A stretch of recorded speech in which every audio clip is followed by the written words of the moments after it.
के प्रति हैं, इन्वायरमेंट के प्रति हैं और मनी के प्रति भी हैं, तीनों चीज़ों। नहीं, वो विघ्नेश के पास है, ठीक है, वो ले जाने दो उसको, छोड़ दो, एक अंदर रखा है। हाँ, तो कुल मिला के ये है बात कि हमें सोसाइटी को, इन्वायरमेंट को और तीसरा जो है ना हमको खुद को, तीनों को हमें बेनिफिट में लेके आना है। तो हमें इसके साथ में काम करना बहुत कंपलसरी होगा। सो बेसिकली हमें क्या समझना है, ये समझना है कि हम अपनी अगर सब्जियां बाज़ार में उचित दामों में नहीं ले पाते हैं तो कैसे हम अपने उत्पाद का वैल्यू एडिशन कर सकते हैं। ठीक है, मतलब अब जैसे ठीक है, दालों का तो समझ में आ गया कि हम लोग दाल बना देंगे, उसका गेहूं का आटा और दलिया बना देंगे, ये सब समझ में आ गया। पर हम इसको कैसे करें कि हमारा फ्रेश वेजिटेबल्स होता है, एंड फ्रेश वेजिटेबल को हम कैसे वैल्यू एडिट करें, उसका क्या वैल्यू एडिशन है। वो तो जब टमाटर 2 रुपये किलो होता है तो भी हमें मंडी में बेचना पड़ता है, और 10 रुपये किलो होता है तो भी मंडी में बेचना पड़ता है। तो वो कंडीशन में क्या होता है कि किसान को कंप्रोमाइज़ करना पड़ता है जो भी बाज़ार में रेट होते हैं। पर अगर हम इस टेक्नोलॉजी का सहयोग लेते हैं तो हम इन्वायरमेंट को, फार्मर को और सोसाइटी को, तीनों को फ़ायदा दिला सकते हैं। अब कॉन्सेप्ट क्या है, कॉन्सेप्ट ये है कि आप वेजिटेबल के अंदर जो भी पानी होता है उस पानी को डिहाइड्रेट कर दें, मतलब पानी को केवल सुखा दें, और उसके अंदर का जो भी न्यूट्रिशन वैल्यू है या जो भी उसके अंदर के गुण हैं वो गुण उसके अंदर एज इट इज़ रहने दें। अब इससे होगा क्या, उससे ये होगा कि जैसे मान के चलो हमारे टमाटर थे फॉर एग्जांपल, ठीक है, अभी 40 रुपये किलो बिक रहे हैं तो हम बाज़ार में बेच रहे हैं, लेकिन जब ये 5 रुपये किलो हो गए, 2 रुपये किलो हो गए, तो बाज़ार में तो ले जाने की भी मजदूरी नहीं निकल रही है ना, तो ट्रांसपोर्ट भी लग रहा और हमारा। तो हमने क्या किया, उनको काट के और ड्राई कर दिया, तो उनके अंदर जो पानी था वो पानी हमने इवापोरेट कर दिया, सुखा दिया पानी। तो पानी सूखने के बाद अब वो प्रोडक्ट फिर 800 रुपये किलो का बन गया, और अब आपको चिंता नहीं है कि उसको आज ही बेचना है। वो आप स्टॉक करके तो 4 महीने, 5 महीने, तो साल भर तो आराम से रख सकते हैं, और जहाँ पे भी आपको लग रहा है कि नहीं यहाँ नहीं, यहाँ मार्केट अच्छा है, तो वहाँ जाके उसको सेल आउट कर सकते हैं। तो ये इतनी बढ़िया चीज़ है, और इसमें मैंने बोला कि तीनों लोगों को फ़ायदा है, फार्मर को, सोसाइटी को और इन्वायरमेंट को। सबसे पहले हम फार्मर पे जाते हैं। फॉर एग्जांपल हम लौकी उगा रहे हैं, ठीक है, अब लौकी उगा रहे हैं अगर हम, तो लौकी को ठीक है, जब तक तो वो 40 रुपये किलो का रेट मिल रही है तो ठीक है, चलने दो। लेकिन जब वो 5 रुपये किलो के रेट पे आई तो हमने क्या किया, लौकी को छीला, काटा, पीसेस किए और जाके इसमें रख दिया। तो अब किसान को इससे क्या फ़ायदा होगा, नंबर एक, आप जब लौकी को काटते हैं, छीलते हैं, बाज़ार से लाते हैं 1 केजी, तो 1 केजी लौकी तो आप बनाते नहीं हैं, ठीक है, आप 750 ग्राम के आसपास खा पाते हैं। 25 से 30% तो उसका छिलका, उसका डंठल, उसका आगे पीछे का हिस्सा, ये सब निकलता है, और ये सब निकाल के हम कहाँ फेंकते हैं, डंपिंग यार्ड में, जो प्लास्टिक के साथ में तो सड़ता है, ठीक है। तो इन्वायरमेंट को कितना नुकसान हो रहा है, वो एक प्रेजेंटेबल नुकसान है, लेकिन पीछे से हम कितना कर रहे हैं वो मैं समझाता हूँ आपको। लेकिन इससे फ़ायदा किसान को ये होगा कि जैसे मान के चलो 5 रुपये किलो लौकी बिक रही थी, तो हम लौकी को उठा के गाड़ी में भर के तो ट्रांसपोर्ट कर रहे हैं, तो हमारा फ्यूल कंजप्शन हो रहा है, हमारी एनर्जी कंजप्शन हो रही है, और हमारा वक्त भी लग रहा है उसमें। अब हमने उस छील के, काट के उसको इसमें डाल दिया, तो छीलने काटने पे जो छिलका निकला, वो छिलके को जाके हमने गाय को खिला दिया।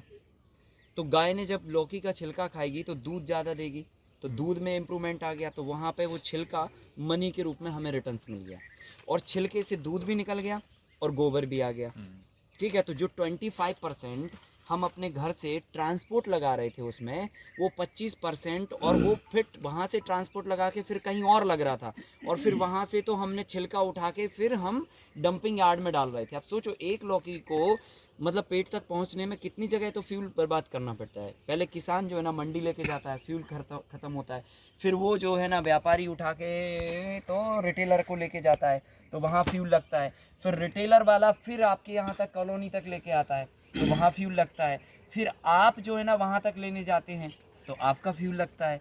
इतनी बार फ्यूल लगने के साथ साथ फिर उस 25% को आप डंपिंग यार्ड में सड़ने को डालते हैं। मतलब अगर वो यूटिलाइज भी हो तो भी बात समझ में आती है, लेकिन उस 25% को ढोने के लिए कितनी जगह तो पैसे खर्च करते हो आप। पैसे तो ठीक है छोड़ दो, पर फ्यूल कितना बर्बाद करते हो, उससे कितना कार्बन डाइऑक्साइड प्रोड्यूस होता है। तो वो जो 25% का हिस्सा है वो कहीं ना कहीं आपके इन्वायरमेंट को सेव करेगा, फ्यूल नहीं लगाना पड़ेगा। अब देखो वहाँ तक तो ये अलग बात हो गई। अब इसी में दूसरी बात ये है कि अगर हम 1 ट्रक लौकी को ट्रांसपोर्ट कर रहे हैं, ठीक है। तो मान के चलो यहाँ से हम बम्बई बम्बई भेज रहे हैं फॉर एग्जांपल, तो 70,000 का ट्रांसपोर्ट आ रहा है। लेकिन अगर वही वेजिटेबल को हमने डिहाइड्रेट कर दिया तो हम कितने ट्रक की एक ट्रक में भेज सकते हैं पता है आपको? 50 ट्रक का मटेरियल एक ट्रक में ट्रांसपोर्ट कर सकते हैं, क्योंकि डिहाइड्रेट होने के बाद उसका वैक्यूम कम हो गया, मतलब वॉल्यूम कम हो गया, साइज कम हो गया और वेट भी कम हो गया। भाई पानी उड़ा दिया हमने, ठीक है कि नहीं? तो उसका वेट कम हो गया। तो आप 50 ट्रक का जो मटेरियल है वो एक ट्रक में ट्रांसपोर्ट कर रहे हैं, ठीक है। और आपको अब डंपिंग यार्ड में भी सड़ाने को नहीं जाना वो मटेरियल, क्योंकि वो 25% का तो जो है हमारी गाय ने तो एनर्जी के रूप में, गोबर के रूप में, दूध के रूप में तो उसको वैल्यू एडिटेड करके हमें दे दिया। और जो हमने 50 ट्रक मटेरियल तो बराबर भेज रहे थे, तो एक ट्रक में गया तो 49 ट्रक का तो हमने सीधा फ्यूल बचाया। कितना बड़ा होगा आप सोचो। मैंने एक दिन एक बम्बई के म्यूनिसिपल कॉरपोरेशन के कमिश्नर आए हुए थे अपने यहाँ ट्रेनिंग के लिए, तो उनसे हमने पूछा सर ऐसे ही आपके बम्बई में कितनी सब्जियाँ लगती हैं? तो बोले यार 9-10 करोड़ की लगती हैं एक दिन में। तो मैंने कहा 9-10 करोड़ का मतलब ये है कि उसमें से करीब 2.5 करोड़ का तो हम डंपिंग यार्ड में कचरे के रूप में फेंक रहे हैं। 2.5 करोड़ रुपए छोटी मनी नहीं होती है, कितने लोगों के घर बन सकते हैं और वो एक दिन का है, ठीक है।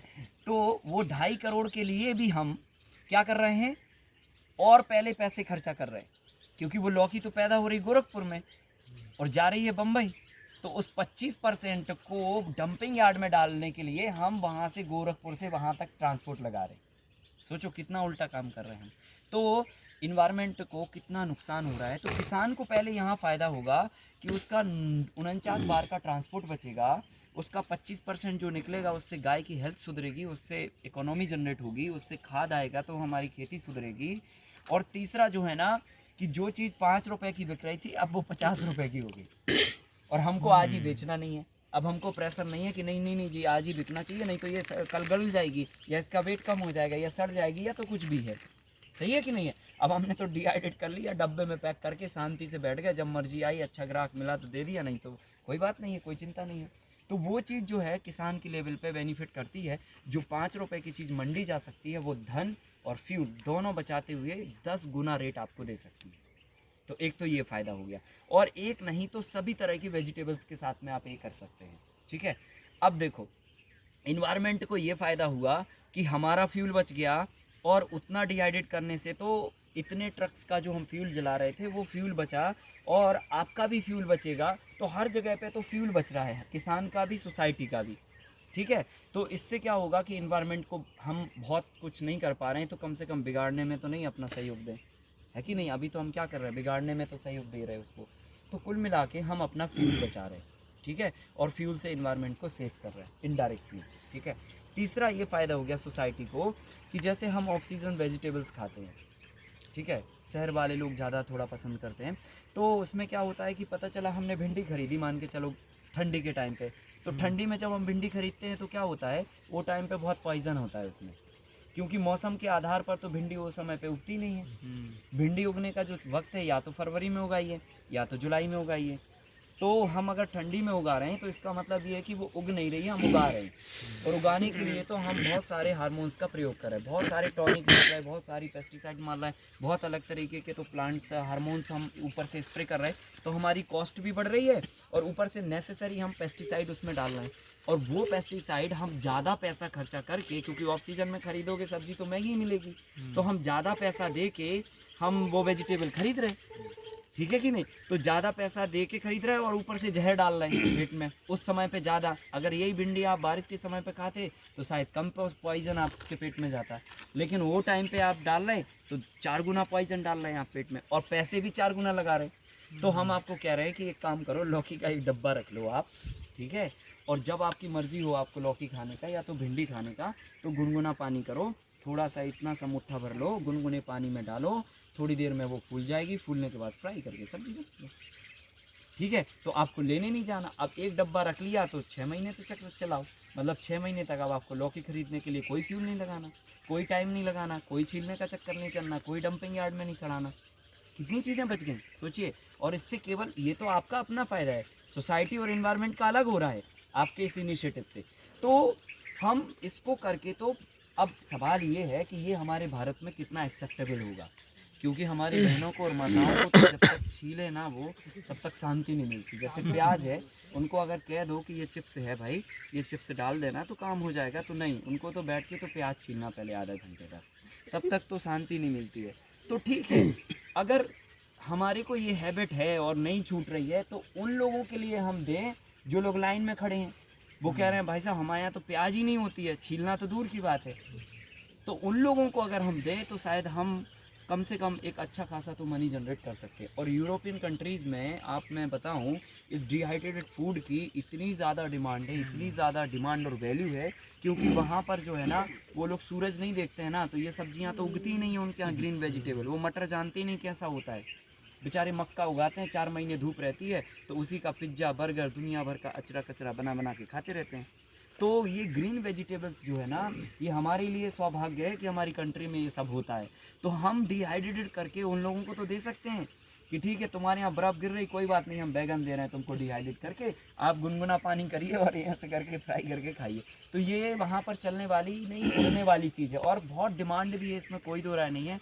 डिहाइड्रेटेड फूड पूरे वर्ल्ड में बहुत बड़ी जगह लेता जा रहा है, और जिस तरह से ग्लोबल वार्मिंग का खतरा बढ़ रहा है, आप देखना, योजना और तैयारी यही है नेक्स्ट स्टेप, कि फूड को प्रोसेस चेन में लाके ऐसी ट्रांसपोर्टेशन से पैसे बचाएं, यहाँ से पैसे बचाएं, यहाँ से फ्यूल बचाएं, कितना हम ये बचा सकते हैं पहले तो उस पर फोकस करें। तो हम लोग ये काम करके तो बड़ा काम कर सकते हैं, दोनों तीनों चीज़ों को तो बहुत हेल्प कर सकते हैं, और इससे बहुत बड़ी क्रांति आ सकती है। इसमें तो ना लाइट की ज़रूरत है, ना रोड नाली की ज़रूरत है, बस आपके खेत में धूप आती है तो आप किसी भी कोने में जहाँ पर तो कुछ नहीं होता, वहाँ पर आप इसको रख सकते हैं। और बहुत सिंपल टेक्नोलॉजी है, और इसमें मैं आपको पहले ये एक्सप्लेन करता हूँ। देखिए, अभी हमने ये बैगन को डिहाइड्रेट किया हुआ है, ठीक है। सीधा क्या करना है, बैगन आया, काटिए, जो भी आगे पीछे का हिस्सा है उसको गाय को खिलाइए, और बैगन को जाके टुकड़े करके इसमें डाल दीजिए। 4 दिन के अंदर ये पूरा ड्राई हो जाएगा। ड्राई होने के बाद इनको एयर टाइट पैक करके आप रख सकते हो, और जब भी आपको खाने का मन है बैगन का, इनको निकालिए, गुनगुने पानी में डालिए, 10 मिनट के बाद ये वापस फूल जाएंगे, और आपको वही टेस्ट देंगे, वही तत्व देंगे जो फ्रेश में थे। ये इसका यही सबसे बड़ा बेनिफिट है। पहले के लोग हमारे डिहाइड्रेट तो करते थे, लेकिन वो इस टेक्नोलॉजी से नहीं करते थे, वो केवल सन में जाके तो सुखा देते थे चीज़ों को। तो उससे क्या होता था, उसका कलर और उसके तत्व दोनों चीज़ें तो उड़ जाती थी, डैमेज हो जाती थी। अब हम इसके अंदर डालने से तो क्या कर रहे हैं, एक ऐसा इन्वायरमेंट क्रिएट कर रहे हैं जिससे उसका कलर और उसके न्यूट्रिशन नहीं डैमेज हो पा रहे। जैसे हम लोग इसके अंदर करते हैं कि इसकी जो क्वालिटी है वो इम्प्रूव हो जाती है, उसका पत्ता जाड़ा नहीं होता, सॉफ्ट होता है, चमक अच्छी रहती है, टेस्ट अच्छा आता है, बहुत सारी चीज़ें इंप्रूवमेंट पे आ जाती हैं। ऐसे ये है कि इस पर सनलाइट डायरेक्ट नहीं पड़ती है, तो उस उजाला आता है सन का, और उजाले के कारण ह्यूमिडिटी क्रिएट होती है, ह्यूमिडिटी के कारण इसकी वाष्प निकलती है, और पानी एवापरेट होके जाता रहता है। सनलाइट पड़ने से तो उसके न्यूट्रिशन वैल्यू डैमेज होते हैं और कलर भी डैमेज हो जाता है। तो ये दोनों चीज़ें नहीं होती। तो जो आपको फ्रेश में जो एलिमेंट मिल रहे हैं, और अगर वही आपको इसमें मिले, तो प्रॉब्लम क्या है आप बताइए। लोग दूध पीने की बजाय बॉर्नवीटा पी रहे हैं ना, ठीक है, तो हरा बैगन खाने की बजाय इसको खाने में क्या तकलीफ है। एक्सपायरी भी नहीं होगा एक्सपायरी, पर 1 साल तक रख सकते हैं, बहुत है 1 साल, छोटा थोड़ी होता है 1 साल का समय। ड्राई हुआ का बोलिए, हमको मालूम कैसे बस वही मेन, अभी सुनिए, वही मेन इम्पोर्टेंट बात है कि हमारा न्यूट्रिशन वैल्यू अनबैलेंस नहीं हो रहा है, और हमारा कलर भी नहीं जा रहा है। तो अगर न्यूट्रिशन और कलर नहीं जा रहा है तो कितना बड़ा फ़ायदा है भाई आपको। इस पे तो क्या किया जा सकता है, मतलब बहुत बड़ा काम खड़ा किया जा सकता है। इसमें बैगन के साथ साथ में देखो, ये हमने धनिया को, हरा धनिया को डिहाइड्रेट कर दिया। हाँ, अभी इसको कलर देखो, अभी कलर पूरा एज इट इज है, कलर वाइट पड़ जाता है, वो वाइट पड़ जाता है। और इसके अंदर अभी इसको खोल के हल्का सा स्मेल करिए, और उसको वहाँ पे फोड़ के स्मेल करिए, सेम स्मेल आएगा आपको एज इट इज, है ना। और जब हमें इसको सब्जी में करना है तो क्या करेंगे, सब्जी को हमने बना लिया, और बस इसको लिया और थोड़ा थोड़ा हल्का सा ऐसे छिड़क दिया, 2 से 3 मिनट के बाद तो वो फूल के प्रॉपर हो जाता है। तो वो ग्रीन की तरह ही आपको फ्लेवर देगा, आपको एहसास ही नहीं होने देगा कि आप तो कुछ आर्टिफिशियल तरीके से कुछ खा रहे हैं। तो मैं ये कह रहा हूँ कि हर व्यक्ति को कितनी तरह की चीज़ें फीडिंग के तौर पर, कैप्सूल में, लिक्विड में, दुनिया भर की चीज़ों में तो लोग इस्तेमाल कर रहे हैं। तो ये तो यार उससे भी सरल चीज़ है ना। तो जब वो कर रहे हैं तो ये भी कर सकते हैं। अच्छा, जो नहीं कर रहे हैं उनको हम करवाएंगे, और जो ऑलरेडी पहले से लाइन में है उनको हम देंगे, ठीक है कि नहीं। तो ये चीज़ है। फिर इसके बाद देखिए, इसके बाद हमने क्या किया, ये हरी वाली सेम होती है बीन्स जो हम वहाँ दिखा रहे थे, ग्रीन वाली, उसको हमने डिहाइड्रेट कर दिया। फिर ये टोमेटो को डिहाइड्रेट किया, ये टमाटर है हमारे, ठीक है। अभी हाँ, बस काट के इसके अंदर डाल दिया। अभी ये टमाटर हमें वापस से दाल फ्राई बनानी है, तो 10 मिनट पहले हम इसको गुनगुने पानी में डालेंगे, ये थोड़ा फूल जाएंगे, फिर हम फ्राई कर देंगे। तो वो ही आपको टमाटर टेस्ट देगा जो आप नॉर्मल में खाते हैं, बल्कि उससे अच्छा देगा, क्योंकि ये सीज़न का था, है ना। सीज़न पे जो टेस्ट और कलर और जो न्यूट्रिशन आती है वो ऑफ सीज़न में नहीं आती। जैसे अभी आप टमाटर खाओगे, वो खाओगे तो टमाटर, लेकिन ना तो आपको वो तत्व मिलेंगे जो ठंडी के टाइम पे आते हैं, और ना ही वो आपको न्यूट्रिशन मिलने वाले हैं। क्या, तो ये चीज़ है। तो ये टमाटर हमने कर दिया। ये देखो, ये कुंदरू को डिहाइड्रेट किया, हाँ, इसको फ्राई करके तो हमने खिलाया आपको। इसका सब्जी भी बना सकते हो, वैसे ही गुनगुने पानी में डालिए, थोड़ा सा 10 मिनट के बाद ये फूल जाएगा, फ्राई करके सब्जी बना दीजिए। और नहीं तो तेल में फ्राई करके इसको पापड़ का शेप दे दीजिए, छोटा छोटा पापड़, ठीक है। तो ऐसे करके ये देखिए, ये मटर को डिहाइड्रेट कर दिया। अभी मटर में हम फ्रोज़न टेक्नोलॉजी से तो मटर पूरे साल भर चला रहे हैं। वो फ्रोज़न टेक्नोलॉजी से मटर तो चला सकते हो, लेकिन बाकी की चीज़ें नहीं चला सकते हो।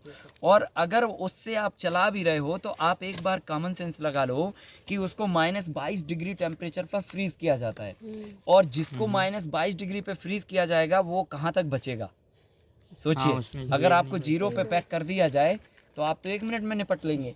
तो ये क्यों नहीं निपटेगा 22 पे, -22 पे। तो स्वाद भी अच्छा नहीं आता उसका। कुछ भी नहीं है, बस हम शौक के लिए बस खा रहे हैं, मार्केटिंग के चक्कर में खा रहे हैं। ग्रीन मटर खानी है बोले गर्मी में, ठीक है, तो कुछ भी खाए जा रहे हैं। तो ट्रेंड चल गया भाई। अब लोग एक बार दौड़ पड़ते हैं ना, तो समझ ही नहीं आता कहाँ दौड़ रहा, पर दौड़े जाते हैं। तो ये ग्रीन मटर हम लोग इसमें डिहाइड्रेट कर दिए, छिलके निकले तो गाय को खिलाया, ठीक है, उससे दूध बनाया, उससे गोबर बनाया, गोबर से खेती बनाई, और डिहाइड्रेटेड मटर लेकर जाके तो हमने डब्बे में पैक करके रख दिया। अभी हमारे पास तो करीब 5 बैरल भरे पड़े हुए हैं। जितनी हम लोगों ने मटर उगाया था वो सब हम डिहाइड्रेट कर करके तो रख लिए। अब हम क्या करेंगे, और किसानों का भी तो लेके डिहाइड्रेट कर लिया कि ठीक है, तुम्हारा 10 का बिक रहा, हम 15 का रेट देंगे, लेके आओ, ठीक है। तो दाम के दाम, आम के आम, गुठलियों के दाम वाली बात हो गई। तो छिलके लिए तो 10-15 रुपए किलो के तो छिलके ही पड़ गए, तो वो तो गाय ने खा के मस्त हो गई, ठीक है। ऊपर से फिर ये मटर जाके हमने अपना सेविंग में डाल दिया। अब ये जाके ये मटर का वैल्यू आपको कितना है पता है, क्या रुपये जा रहे हैं केजी का, हैं 500-600 रुपये केजी का रेट है इसका, ठीक है। अभी आपको जब भी तो मटर यूज़ करनी है, इतनी सी मटर आपको डालनी है गुनगुने पानी में, ये वापस ग्रीन और फूल जाएगी। फिर आप जाके उसको फ्राई कर लो, या जो यूज़ करना वो कर लो। तो 1 किलो ही मटर आपकी बहुत चलेगी। अभी ग्रीन वाली आप 25 किलो यूज़ करोगे, ये 1 किलो यूज़ करोगे, इतना फ़र्क पड़ता है, ठीक है। तो ये मटर डिहाइड्रेट कर दी। फिर ऐसे ही ये वाइट सेम है, ये डिहाइड्रेट कर दी। फिर उसके बाद तो ये हल्दी है, ये हल्दी को भी डिहाइड्रेट किया। सो बेसिकली क्या करते हैं, इसमें हम बॉइलिंग प्रोसेस से काम नहीं करते। इसमें हम क्या करते हैं, हल्दी लिया, हल्दी को साफ़ किया, धोया, उसका छिलका उतारा, छिलका उतारने के बाद उसको कट किया, कट करने के बाद इसमें डाल दिया। इसमें डालने के बाद तो वो पानी सुखा दिया उसने। अब उसके अंदर वो सारा करक्यूमिन, वो सारा न्यूट्रिशन वैल्यू, वो सारा कलर, वो सारा फ्लेवर जिंदा है। अब हम इसके चिप्स भी घर में इस्तेमाल कर सकते हैं। सब्जी में 1 ठो चिप्स उठा के डाल दिया, हमारा काम हो गया। और नहीं तो मिक्सी में तुरंत ग्राइंड किया, तुरंत हमने पाउडर बनाया और यूज़ कर लिया। तो चिप्स ला के हमने 5 किलो 10 किलो रख लिए, और फिर हम जब भी तो ज़रूरत तो 10-15 दिन का इकट्ठा हमने मिक्सी में अपना पाउडर बनाया, फ्रेश अपना यूज़ कर लिया। तो वैसे भी कर सकते, विकल्प दोनों हैं, या तो हमसे ही पाउडर ले लो, या तो आप अपने यहाँ पाउडर बना लो, ठीक है। तो कुल मिला के चिप्स का रेट ठीक है 320 रुपये, पाउडर बना लो तो 350 रुपये। तो ठीक है, आपको खुद बनाना तो 30 रुपये कम कर देंगे, ख़त्म कहानी, लेकिन 320 से तो कम नहीं देंगे। तो इसमें जो न्यूट्रिशन वैल्यू है वो नॉर्मल हल्दी में नहीं होती है। हम लोग जो हल्दी इस्तेमाल करते हैं, देखो 1 चम्मच आप यूज़ करोगे, ये वाली हल्दी तो 1 चम्मच का चौथा हिस्सा कर दो, उतना यूज़ करने से तो 1 चम्मच का आपको काम होगा। 3 गुना उसकी क्वांटिटी में बचत होती है और उसके तत्वों में बचत होती है। इतना ज़बरदस्त चीज़ है ये। तो ऐसे ही करके तो बहुत सारी चीज़ें हमने, देखो ये जिंजर को भी डिहाइड्रेट किया है, अभी इसका पाउडर भी बना सकते हैं और इसको चिप्स फॉर्म में भी आप घर में रख सकते हैं। ठीक है, आपको फ्रेश जिंजर नहीं मिलता साल भर, चिप्स भर के रखे हुए हैं, चाय बनाना एक ठो जिंजर डाल दिया, सब्जी बनानी है एक ठो चिप्स डाल दिया, बस हो गया। तो वो एसेंस, वो टेस्ट, वो न्यूट्रिशन, वो सारा चीज़ इसके अंदर आपको मिलता है। ये बहुत बढ़िया है, इसमें कोई तो भी हमने नेचर के साथ में कुछ गड़बड़ नहीं किया। ये ग्रीन सेम है, हाँ ये और ये एक ही चीज़ है, ये हरा सेम है, वो वाइट सेम था, ये सॉरी हाँ ये आम को भी डिहाइड्रेट किया इसी तरह से, है ना, जैसे ये अभी लाइव हो रहे हैं तो इसको आम को भी हमने इसमें डिहाइड्रेट किया। और फिर ये सब छोटी छोटी ये हल्दी है, छोटे छोटे भी पैकेट हैं इन सब के। ये मशरूम है ना? हाँ ये ऑस्टर मशरूम नहीं है, हाँ ऑस्टर मशरूम है, बटन भी होगी शायद, इसमें काफ़ी चीज़ें हैं। मतलब कुल मिला के आप हर चीज़ को तो भी ये लेवल पे कर सकते हो। आप कटहल से लेकर, आम से लेकर, पपीता से लेकर, मेथी, पालक, धनिया से लेकर, कुंदरू, गेल की लौकी, करेला से लेकर, भिंडी से लेकर, एवरी वेजिटेबल, टोटल सभी वेजिटेबल्स को तो वैल्यूएट कर सकते हो। इवन फ्रूट्स भी कर सकते हैं। सब कर सकते हो, है ना। ये सब 3-4 दिन हाँ, मतलब अगर धूप प्रॉपर निकली है तो 3 से 4 दिन का वक्त लेता है, और अगर धूप प्रॉपर नहीं है तो ठीक है, मतलब बारिश में तो सर नहीं चल तो पाएगा। बारिश में ठीक है मत करिए, 2 महीने मत करिए, है ना। और अगर आपने कोई वेजिटेबल को डाला भी है तो ठीक है, डला रहने दीजिए, ढका रहता है तो बारिश का इस पर कोई फर्क नहीं पड़ता, वो ऑटोमेटिकली बारिश में फफूंदी लगने का चांस नहीं रहेगा क्या? होता है, पर पतला फैलाने से तो नहीं लगता है। अब इसको बनाते कैसे हैं वो समझ लीजिए। देखो सिंपल है, आप खुद बना सकते हैं, कहीं परचेस करने की ज़रूरत नहीं है। इसमें आप तो एक तो फ्रेम आपको खड़ा करना है, ठीक है। तो सिंपल है, ये पॉलीथीन तो ऐसी ढकी हुई है, इसको हम नीचे ऐसे गिरा भी सकते हैं। अब हमने क्या किया, पहले तो ये प्लेटफॉर्म बनाया, वहाँ पे एक डंडा खड़ा किया 3 फीट हाइट पे, यहाँ पे एक 3 फीट हाइट पे डंडा खड़ा किया, और फिर हमने 2 डंडे ये लेफ़्ट राइट में खड़े करके 4 फीट के स्थान पे फिर दो डंडे खड़े कर दिए लेफ़्ट राइट, और फिर 4 फीट पे 2 डंडे लेफ़्ट राइट खड़े कर दिए। तो टोटल ये हमने लंबाई में 8 फीट ले लिया, 4 पे यहाँ और 4 पे एक लास्ट में किया, ठीक है। तो 8 फीट ये लंबाई हो गई, चौड़ाई ये 4 फीट हो गई। अब इसमें हमने क्या किया, नीचे तो जैसे एक मचान बनाते हैं, आप जस्ट टेबल समझ लो, टेबल में 4 घोड़े होते हैं, 4 घोड़े पे ये टेबल खड़ी हुई है। अब इसके ऊपर आपने क्या किया, ये चद्दर डाल दी तो ये टेबल बन गई। तो ऐसे ही प्लेटफॉर्म आपको बनाना है। अगर चद्दर नहीं है तो ठीक है, पुट्ठा डाल दो आप, या और कुछ भी यूज़ कर सकते हैं सपोर्ट के लिए। मतलब पहले आप बैम्बू से ये डंडे खड़े कर लो, लकड़ी से कोई भी 4 पिलर, और फिर उस पर तो बैम्बू को फटा के आप ऐसे डाल सकते हैं। मचान बनानी है कुल मिला के। फिर मचान बना के तो आपको क्या करना है, फिर मचान बना के ये जाली बनानी है। तो जाली बनाने की सिंपल प्रोसेस है, मच्छर जाली लेके आइए आप, और मच्छर जाली को तो ये एक इंच की बीड लेके आओ पहले, ये 1 इंच की बीड है। 1 इंच की बीड पे तो मच्छर जाली रख दो, और उसके ऊपर तो एक सूत का ये बीड ऊपर से रख के ठोक दो इसको। तो क्या होगा कि मच्छर जाली दब जाएगी, दूसरा ये ग्रिप बन जाएगा जैसे ये इसमें बना हुआ है, ठीक है। तो अभी हम इस पे वेजिटेबल ये काट के डाल रहे, तो ये गिर नहीं रहा, क्योंकि ये इसमें ब्रेकर बन गया, और वो जाली ठोकने के भी उसमें आ गया, और ब्रेकर भी बन गया। अभी ये जाके हमने ये इसके अंदर तो रख दी। अब हम क्या करेंगे, वी शेप का तो या तो यू शेप का टर्नल बनाएंगे। तो ये बनाया हमने वी शेप का, या तो बना सकते हो आप यू शेप का। और इस पे तो हम क्या करेंगे कि 25 माइक्रोन का तो पॉलीथीन ढकेंगे। तो यू शेप वी शेप बनाने के बाद तो आपको बीच में ये एक सपोर्ट देना पड़ेगा, ताकि ये पॉलीथीन इसके ऊपर यू ना हो जाए, ठीक है। तो यू बनाओ तो भी एक दे दो सेंटर में, और वी बनाओ तो भी एक दे दो। मैक्सिमम हाइट आप 1.5 फीट से ज़्यादा नहीं कर सकते हैं, और मिनिमम 1 फीट से कम नहीं कर सकते हैं। ये इसका टेक्निकल पॉइंट है। कम करने से वाष्प जो है ना, बूंद बन के वापस गिर सकती है। ज़्यादा करने से तो ये वेजिटेबल टाइम ले सकता है, ठीक है।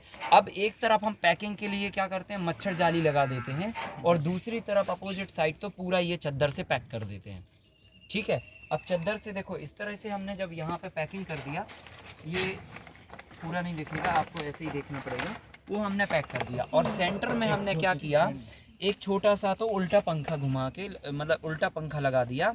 अब क्या होगा कि जब ये यहाँ पे पड़ा रहेगा और ये ऊपर से पॉलीथीन ढका रहेगा, तो ये उमस बनाएगा, ठीक है, ह्यूमिडिटी बनाएगा। जैसे अभी हम अपना चेहरा अगर पॉलीथीन से ढक लें तो पसीना आने लग जाएगा तुरंत, बॉडी का पानी रिलीज होने लग जाता है। तो ठीक उसी तरह से इसकी बॉडी का पानी रिलीज होगा। ये पानी रिलीज होगा तो कहाँ आएगा, यहाँ आएगा। अब यहाँ से उसको हल्की सी धक्का है, एयर लगेगी, फ्रेश एयर। फ्रेश एयर से तो ये इधर ही रहेगा और एग्जॉस्ट उसको खींच के बाहर कर देगा। तो धीरे धीरे धीरे धीरे धीरे करके इसका पानी निकलता जाएगा, एग्जॉस्ट उसको तुरंत बाहर फेंकता जाएगा। और उस एग्जॉस्ट को चलाने के लिए हम सोलर पैनल का प्लेट का यूज़ करते हैं। सो बेसिकली उसमें हमने कोई इलेक्ट्रिसिटी का इस्तेमाल नहीं किया। 0.25 वोल्ट का उसमें वो है, 650 रुपये का पैनल है, और वो धूप रखेंगे तो चलेगा। और जब भी धूप होगी तभी इसका पानी वाष्प होगा, और पानी वाष्प होगा तभी धूप उस पर पड़ेगी तो वो पंखा चलेगा। तो दोनों का इंटर कनेक्शन है। तो ठीक है, जब धूप आएगी तो ये दोनों चीज़ें ऑटोमेटिकली अपना चलती रहेंगी। तो इस तरह से हम लोग जो है वेजिटेबल को डिहाइड्रेट करते हैं और अपने प्रोडक्ट को वैल्यूडेट करके तो हम सोसाइटी को बहुत अच्छे दामों में तो डिलीवर कर सकते हैं।